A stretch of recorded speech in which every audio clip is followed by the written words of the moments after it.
Week 6 of the fantasy baseball season, and here's a few hitters I look to pick up off the wire this week. The first guy, Matt Mervis of the Chicago Cubs. So Mervis, one of the top hitting prospects in Major League Baseball in terms of power and RBI production. Last season, 36 home runs and 119 RBIs in the minors. So the Cubs finally called him up from the minor leagues, and so far for Mervis, in a small sample size, he's 3 for 14 on the season, 1 run, 2 RBIs on the year, and a 270 batting average with a 270 on base. So right now, Mervis, they're expecting power over here is the Chicago Cub team. He's going to play every day at first base. And right now, surprisingly, not tons of owners went out there and picked him up.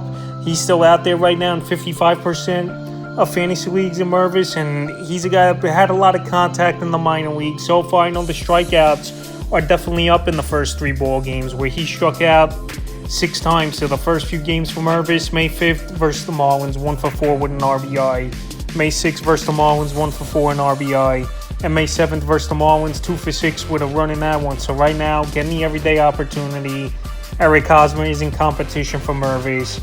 And like I said, once he gets that power stroke down, he's got huge power potential as Mervis, especially in Wrigley Field in the summer months. And when that ball blows out to right field. So right now out there in 55% of fantasy leagues, and once he gets on track, he could be a big-time pickup as Mervis, and go get him this week. Next guy's Jarren Duran of the Boston Red Sox. So Duran, he's out there still in not that much of fantasy leagues, but just borderline where he would make this list right now is Duran in 46% of fantasy leagues, and he's hitting big time this season. 2 home runs, 13 RBIs. 12 runs scored, 4 stolen bases, and awesome 382 batting average and a 429 on base. So obviously the batting average and on base isn't going to stick here for Jarren Duran. But so far the first 71 at-bats, he's gone out there and he's proven he could get on base and steal bases as well. So the last few games for Duran: May 3rd versus the Jays, 1 for 2, 2 runs, an RBI. May 4th versus the Jays again, 3 for 5.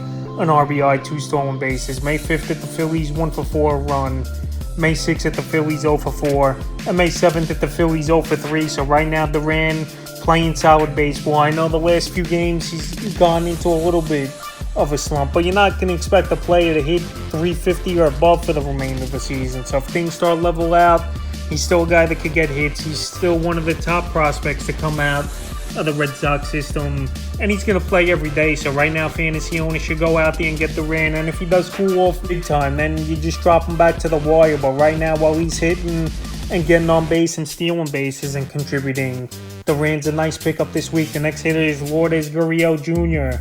of the Arizona Diamondbacks. So Gurriel Jr., he's starting to get things going now over the last week. On the season for Gurriel, 5 home runs, 19 RBIs, a stolen base, 21 runs scored, a 310 batting average, and a 365 on base. So right now he's been white hot over the last couple weeks as Gurriel, and he's getting an everyday opportunity now, it seems, for this Diamondback team, and that's what you want to see here. I know the power's come on as late, and last season in 450 at-bats the power wasn't there for Gurriel, but he did bat 291. So far this season he's already matched the amount of home runs he had last year is Gurriel, and 300 plus at-bats less. So right now, the last couple weeks, 4 home runs for Gurriel. In just 2 weeks' time, 9 RBIs, a stolen base, and 13 runs scored with a 400 batting average and a 486 on base. So right now, one of the hottest hitters in fantasy baseball is Gurriel, and we know this Diamondback team's been looking for one of these young guys to break out. They've looked for it in Corbin Carroll, they looked for it from McCarthy, but he just didn't do anything. And right now, Gurriel Jr. has been doing it. May 2nd at Texas, 0 for 3. May 3rd at Texas, 2 for 3, a homer in that one, 3 runs scored. May 6th versus the Nationals, 4 for 5, a homer in that one, and 2 runs scored. And May 7th versus the Nats, once again, 2 for 3, 2 home runs, 4 RBIs, and 4 runs scored. So right now, Gurriel's finding the power stroke. Good average hitter last season, and he could pay big dividends as a solid pickup this week. And right now, Gurriel's available in 66% of fantasy leagues. The next hitter is Christian Encarnacion Strand of the Cincinnati Reds. So right now, Encarnacion Strand didn't get called up, but it wouldn't be surprising to me if he's called up in time for tomorrow's series versus the New York Mets, showing monster power so far in the minor leagues is Christian Encarnacion-Strand with 7 home runs in 11 games, and he's hitting over 400. So right now we know this Red team, one of the worst teams in the league. They're not hitting the ball. They just got blown out by the Chicago White Sox.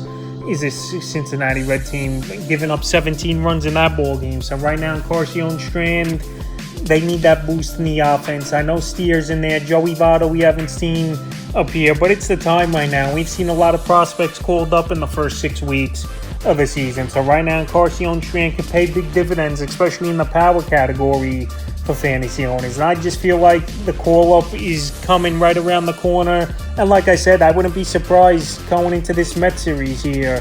Encarnacion-Strand is up, so if you want power and need some first base or utility help, Encarnacion-Strand right now still out there in 89% of fantasy leagues. And this is the time to go out there and get him before it's too late. And he's owned the majority of fantasy leagues. The next guy is Geraldo Perdomo of the Arizona Diamondbacks. So Perdomo, he's been off to a white-hot start on the season here, but the only problem is he doesn't play every day for this D-back team. On the season, 2 home runs, 17 RBIs, 15 runs scored, 3 stolen bases, a 387 batting average, and a 464 on base. Obviously, Perdomo, this stats aren't going to keep up for him. Like I said, it's a small sample size, 71 at-bats, but he's putting up numbers, and he's really helping out fantasy owners. But like I said, he don't verse lefties a lot as Perdomo, and he's still down there in the lineup. But like I said, this Arizona Diamondback team's looking for offense and some of these younger guys to break out. And we've seen it with Gurriel. We've seen it with Perdomo so far in the early going. And right now, he's a player I mentioned last week, Ted, and so far he's still out there in tons of fantasy leagues at 63%. So the last few games, May 2nd at the Rangers, 2 for 4 run. May 3rd at the Rangers, 2 for 2 in RBI. May 5th versus the Nats, 0 for 2. May 6th, he didn't play that one in the Nats, pinch hit and drew a walk. And May 7th versus the Nats, 0 for 3, but he did steal 2 bases. So right now, he's playing good baseball, good versatility, shortstop and third base he qualifies at. And fantasy owners, if you could deal with him playing only 4 or 5 times a week for the most weeks here, is Perdomo. Go out there and get him because he's putting up stats and he's definitely helping out fantasy owners. The next hit is Riley Green of the Detroit Tigers. So Riley Green, one of the former top prospects in all Major League Baseball, but last season he struggled in mid-season work, 376 at-bats with a 253 average. And so far this year, the last couple weeks here is starting to get going, but on the year, 3 home runs, 12 RBIs, 18 runs scored, 3 stolen bases, a 270 batting average, and a 319 on base. So right now, Riley Green out there in 53% of fantasy leagues. But over the last 2 weeks, he's really getting it going now. A homer, 7 RBIs, 7 runs scored, a stolen base, a 320 batting average, and a 358 on base. So right now, this is young Detroit Tiger team. They're going to play the kids, obviously. And Riley Green's getting the everyday opportunity, batting second or third, usually in the lineup. May 3rd versus the Mets in a doubleheader, 3 for 8, 2 runs scored in RBI. May 4th versus the Mets, 2 for 4 with a homer, a stolen base in that one. May 5th at the Cardinals, 1 for 2 a run, 2 RBIs. May 6th at the Cardinals, 3 for 5 a run and a rib. And May 7th at the Cardinals, 0 for 4. So right now, Riley Green, last 2 weeks, like I mentioned, playing better baseball. But I do want to see more power and stolen bases out of him. But he's a player getting an everyday opportunity. Batting average is bumped up. Runs scored pretty decent so far in the early going.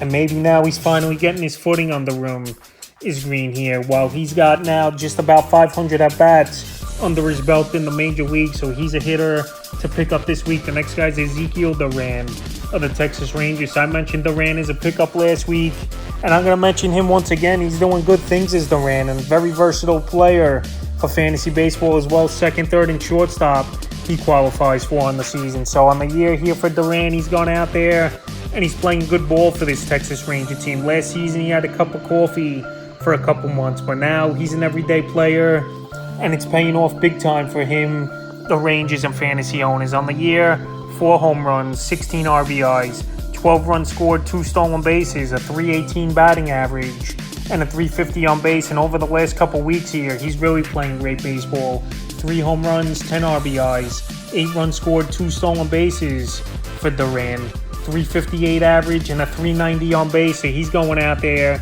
batting 7th in the lineup for this Ranger team. And this Ranger team, they have very talented players on this roster here. Dolis Garcia having a great year.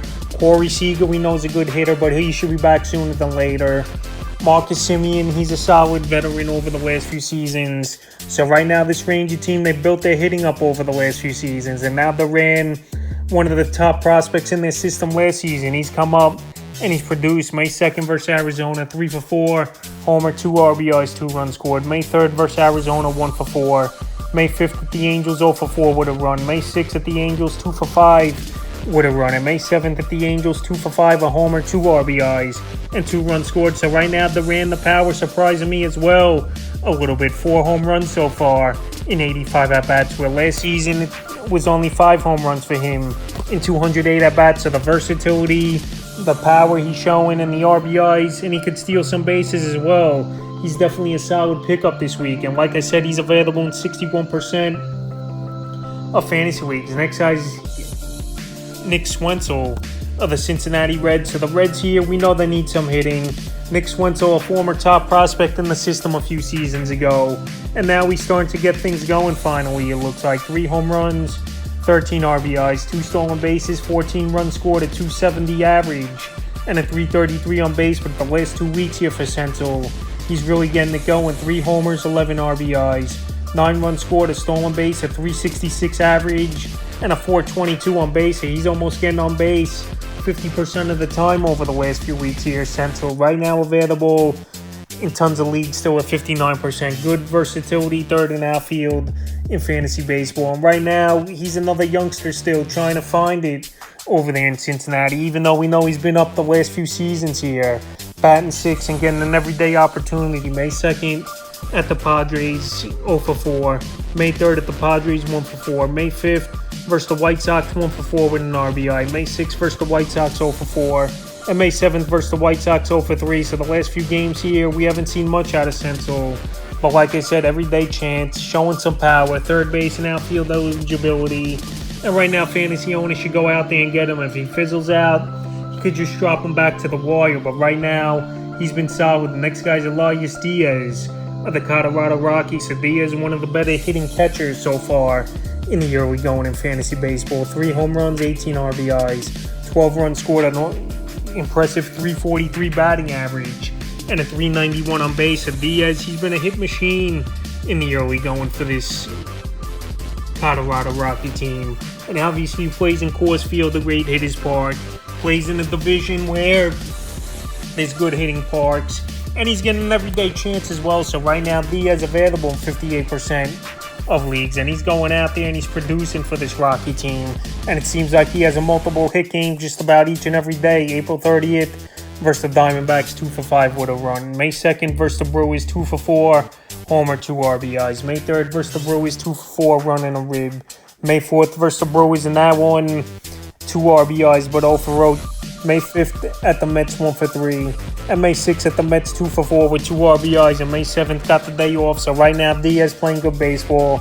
Catcher, we know, is one of the weakest positions in fantasy baseball. And right now, if you're looking for some batting average and some pop, Diaz is definitely bringing that for fantasy owners. And he's out there, like I said, in 58% of fantasy leagues. And the final hitter I look to get on the wire this week is Marcell Ozuna of the Atlanta Braves. So Ozuna, he got off to a horrible start and barely was playing every day for this Atlanta Brave team. But now getting more chances, and the pop is coming back for Ozuna, even though the batting average is still way below the Mendoza line on the season. 6 home runs, 9 RBIs, 11 runs scored, a 152 average, and a 256 on base, and 21 strikeouts. I know in the 82 at-bats. So Ozuna, you know you're going to get with him. You're going to get power, you're going to get some RBIs, but a low batting average and a high strikeout rate, and not an great on-base percentage as well. But right now, available in 90% of fantasy leagues. He's more of a deep league head as Ozuna, but he's definitely showing power with 4 home runs in the last week alone. May 2nd at Miami, 2 for 4 run. May 3rd at Miami, 3 for 5, 2 homers, 5 RBIs, 3 runs scored. May 4th in Miami, 1 for 4 with a homer, 2 runs scored, an RBI. May 5th versus Baltimore, 0 for 3. May 6th versus Baltimore, 1 for 4 with a homer. And May 7th versus Baltimore, 0 for 3. So right now, he's batting 6th or 7th in this loaded Atlanta Brave offense where he's the 5th or 6th guy pitchers are worried about. When you got hitters: Kuna, Matt Olson, Ozzie Albies, Austin Riley, Michael Harris over there for this Brave team. Even Sean Murphy this season. Pitches, they're not going to be worrying about Marcell Ozuna, so he's getting good pitches to hit. He's batting down there in the lineup. And right now, the power is coming back with 6 home runs in only 82 at-bats. So right now, Ozuna and Ed in deeper leagues more than anything. Right now, out there in 90% of leagues, that's a few hitters I look to add here in already week 6 of the fantasy baseball season.